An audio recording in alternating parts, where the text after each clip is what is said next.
Hello, I'm Valerie Neal. I am a curator and chair of the Space History Department at the Smithsonian's National Air and Space Museum in Washington, D.C. And I am in the main lobby of the museum, and I will be talking with you about Sally Ride today. If you have questions, please leave them in the comments area. Sally Ride, I think everybody knows, was America's first female astronaut.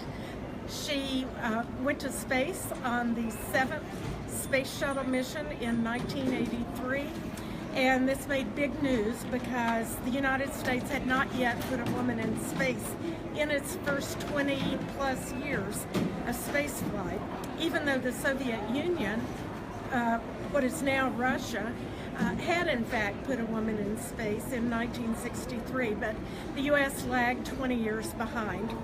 And there were several reasons for that. In the 1960s, as America was entering the space age, it was thought that the people most qualified to do this new venture out into space, where everything was pretty much unknown, would be America's best high-altitude test pilots and combat pilots, men who knew how to take the risks, face the dangers, and also had the engineering understanding of flight. And so that effectively ruled out women for 20 years. However, when NASA shifted from small spacecraft and the missions to the moon to the space shuttle era, they had a much larger vehicle, and they had a vehicle that needed not only pilots in it, but it needed scientists and engineers to do the work that would be done in space. And just opening up the astronaut corps to include not only pilots, but scientists and engineers opened up a whole new pool of candidates who could serve as astronauts on this new vehicle. And that meant women, it meant African Americans, Hispanic Americans, people of different job descriptions and backgrounds who had not been eligible before. So the first recruitment for astronauts for the Space Shuttle program was in 1977, and NASA announced the new astronauts in January of 1978. They selected 35 new astronauts. In that group, there were 6 women, one of whom was Sally Ride. Now, any of those 6 women might have become America's first female astronaut to go into space, but for NASA's reasons, it ended up being Sally Ride. At that point, Sally was just out of graduate school. She was a young astrophysicist, and she became an instant celebrity the moment it was announced that she would go into space. And we have right here a case that includes a number of objects that belong to Sally Ride. Unfortunately, she died an early death in 2012, and a year later her family approached us about whether we would be interested in collecting some of the items that Sally had owned that had been meaningful to her during her life, and we said yes, indeed, we would be interested in that. So we were invited to her home, 3 of us, another curator, an archivist who collects papers and books, and I.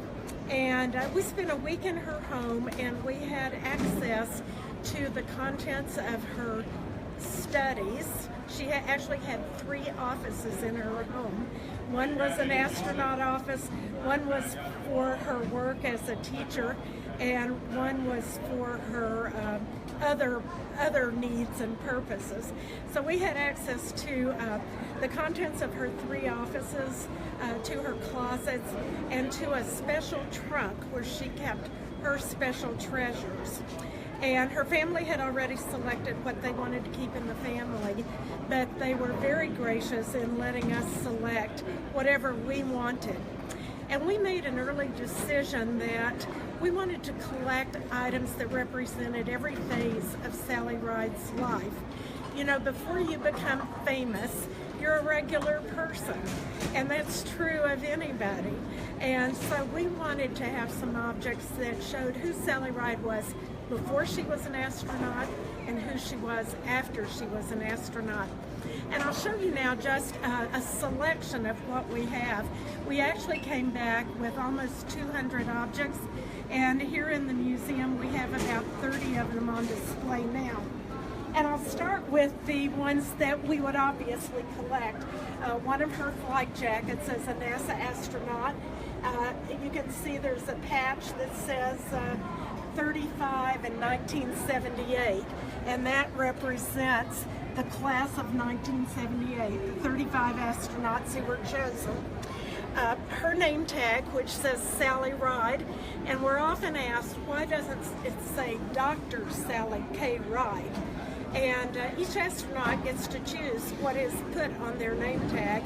We have name tags for Sally in all different variations. One that simply says Sally, one that says Sally Ride, one that says Sally K. Ride, and she could choose whichever one she wanted to use for the occasion.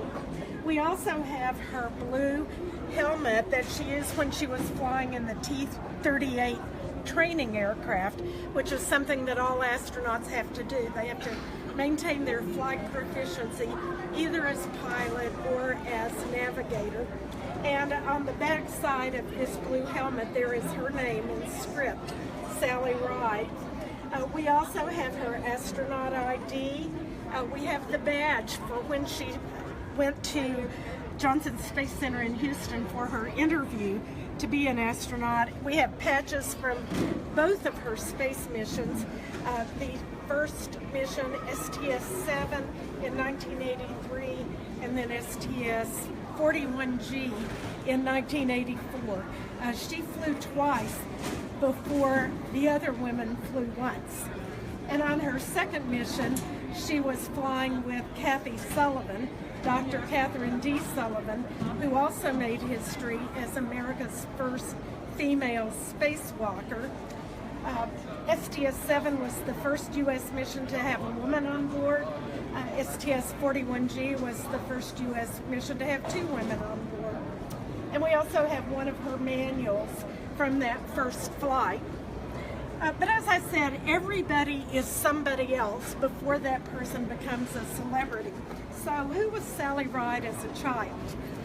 We were able to find in her belongings a telescope and a microscope that her parents had given to her and her younger sister. And her sister remembers very clearly that they would go out in the yard at night, look at the stars, try to find the constellations, and that the neighbor kids would come over, and Sally was sort of a teacher even then. We also have slide rules that she used when she was in college and graduate school. Everybody uses computers now, but back in the day these were handheld computers to do higher order math and chemistry. And we have one of her navigational calculators on display as well. Now, a little known fact about Sally is that when she was a teenager, she was a very avid tennis player and a very good tennis player. So we collected one of her tennis rackets from the 1960s. When she was in college at Stanford, she played on the varsity tennis team. So that accounts for that. And then 25 years later, she was awarded the NCAA Collegiate Athletic Association Silver Anniversary Award, marking the 25th anniversary since she played collegiate sports. She was good enough that at one time she considered going professional. She studied with Billie Jean King. She said the thing that made her change her mind and go into an academic career is that she didn't have a very strong backhand. Then, of course, after Sally flew, she left NASA and she returned back to the world of university life. She returned to Stanford for a couple of years, but then she moved down to San Diego, California, and spent the rest of her career, almost 30 years, teaching at the University of California in San Diego, running the Space Science Institute that was located there, and doing public service in her community. In the year 2000, she formed a company that was an educational company dedicated to exposing young girls especially to science and technology and encouraging their interest. She developed curriculum, she wrote books, she held Sally Ride science fairs around the country to encourage young people to get interested in science and math. And so we have representations from this period of her career when, let's see, over here in this corner you can see some of the books that she wrote for children. They are called Cool Careers in Science, Cool Careers in Math, Cool Careers in Physics or Engineering, a whole series of those books. It was during this period too that she was recognized in her community for her service. The only trophy out of the many awards and trophies that we found on display in her house was this very simple glass bowl, which had been given to her by the University of California in San Diego in recognition of her work there. All the other awards and trophies we found stuffed into a closet under the staircase in her house. She was not self-important. She was an humble person. I think she knew her worth, but she had no pretenses about celebrity. In fact, she really didn't like being a celebrity, but she accepted it as kind of her destiny in life. We also have some personal items. You'll notice here a Star Trek communicator badge, which was given to her when she visited the set of Star Trek: The Next Generation. We have some political buttons from 1984 when Geraldine Ferraro was on the vice presidential ticket and when the Equal Rights Amendment was being debated. We have a number of other indications of her celebrity on display here. A key to the city of Los Angeles, her hometown. She was on the cover of Newsweek and many other magazines, including Ms. Magazine. And then some of the NASA medals and other organizational medals and awards she received during her life. And then in the last corner of this case, we have some graphics that are made from some of the T-shirts that we found in her special trunk. And these were T-shirts that she had worn, and they were T-shirts that she wanted to keep. And so we have those in the collection. But I think they give you a little bit of a sense of humor and a sense of her humility too. I particularly like the fact that she has the one that says, "Yes, I am Sally Ride's father," which her father must have worn at one of her launches. The TFNG T-shirt is the logo for those first 35 astronauts. Stands for 35 new guys, and she wore that with pride. We have a picture of her wearing that in space. So this case is meant to give people a sense of Sally Ride as a more well-rounded person, not just this sort of one-dimensional famous person. And she used to joke about being the AFWS, America's first woman in space. And indeed, she earned that celebrity, but she wore it very lightly. But other than that, she was like any of us. She was a well-rounded person with interests and with accomplishments that had little to do with what had put her in the spotlight. And my hope is that people who see this learn something more about her character and her interests and get a sense that she was a real person. She wasn't just a celebrity. She was a real, authentic person.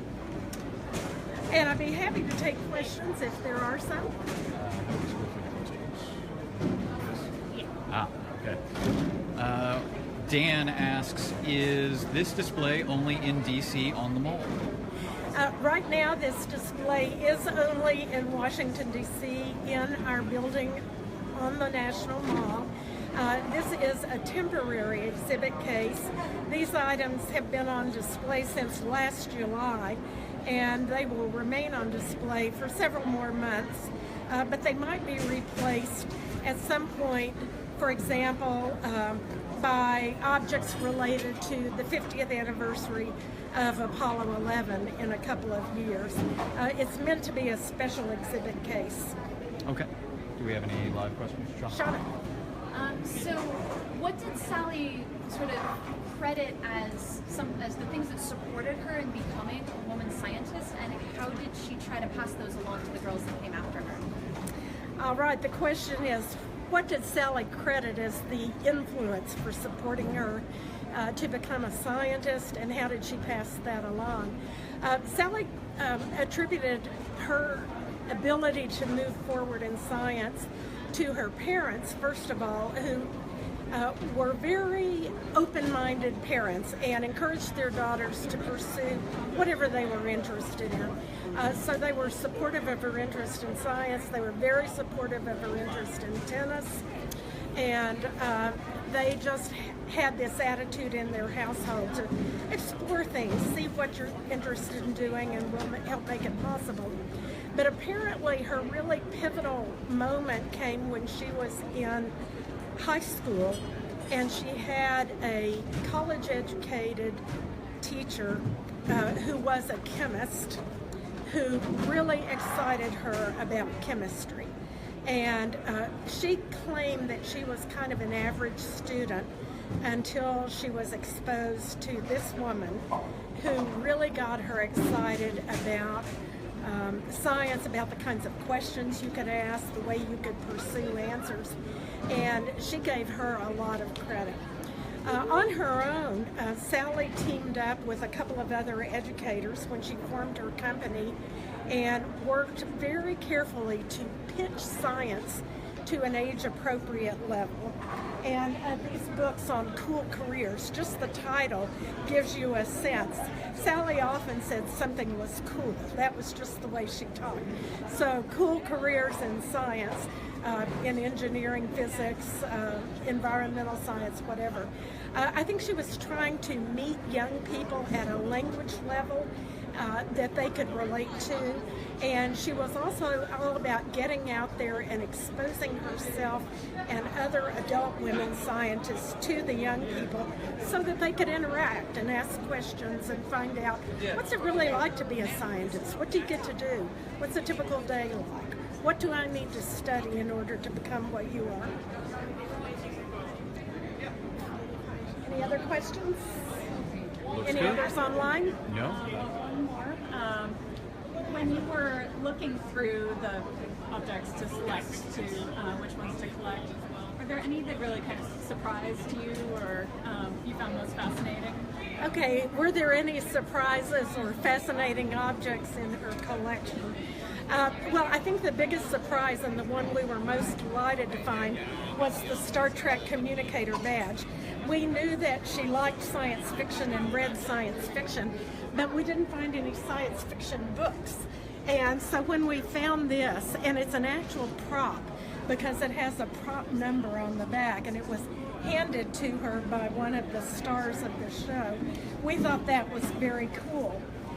One of the disappointments for me was that Sally Ride, she was a physics major as an undergraduate, but she also was an English major.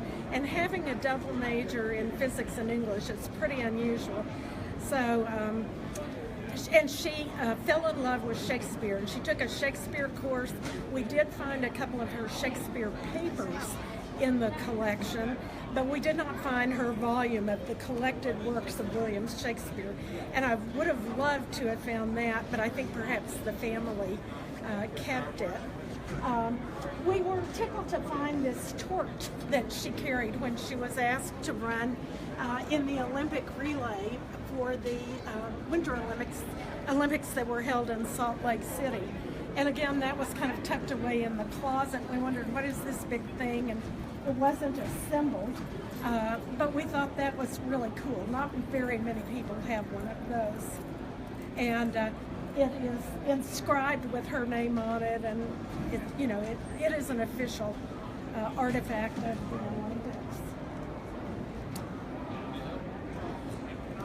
Olympics. Samantha asks, how is Sally Ride remembered today? I think today Sally Ride is clearly remembered as a role model for women and girls and as an American hero, one of our greats. Now, Sally would push that idea aside of being a hero, but she would accept that she was a role model. She realized that she had no choice but to be one. She, however, thought of herself primarily as an educator, not as an astronaut. And she spent the bulk of her career being an educator. She was actually in the astronaut corps less than 10 years out of her long career. And so I think if she were here today and we asked her, what do you think of yourself? She would say, well, I think of myself as a teacher and educator, and my mission in life is to get more people excited about how cool science is. All right. Perfect. Okay.